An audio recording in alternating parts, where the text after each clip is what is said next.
What I'm about to share with you are the darkest secrets of Jeffrey Epstein's New Mexico compound that the federal government desperately tried to bury.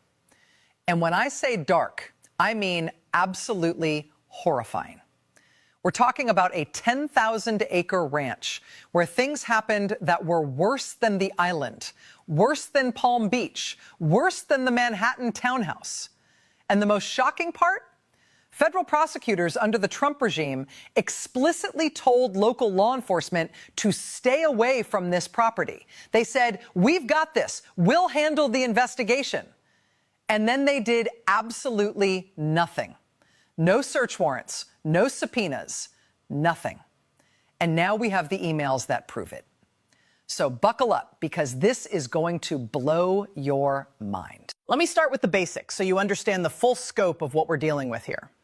Jeffrey Epstein owned a massive ranch in Stanley, New Mexico, in Santa Fe County. This property was somewhere between 7,500 and 10,000 acres.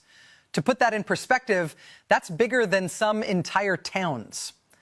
And Epstein didn't just own this ranch under his own name. He owned it through a trust called the Zorro Trust, spelled Z-O-R-R-O. He acquired this property way back in 1993.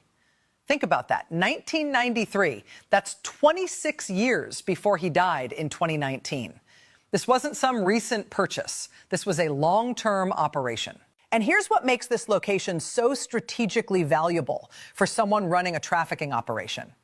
It's close to the Mexican border. New Mexico shares a border with Mexico.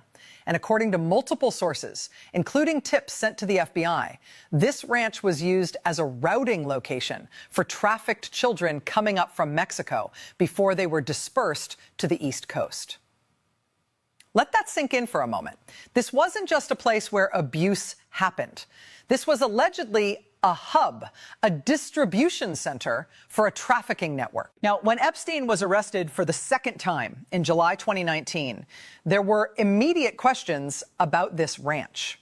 Local authorities in New Mexico wanted to investigate. The state attorney general's office wanted to get involved. They knew something horrific had happened there because victims were coming forward with testimony about what went down at that property.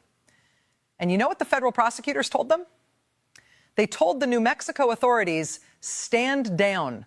We're handling this. Don't touch the ranch."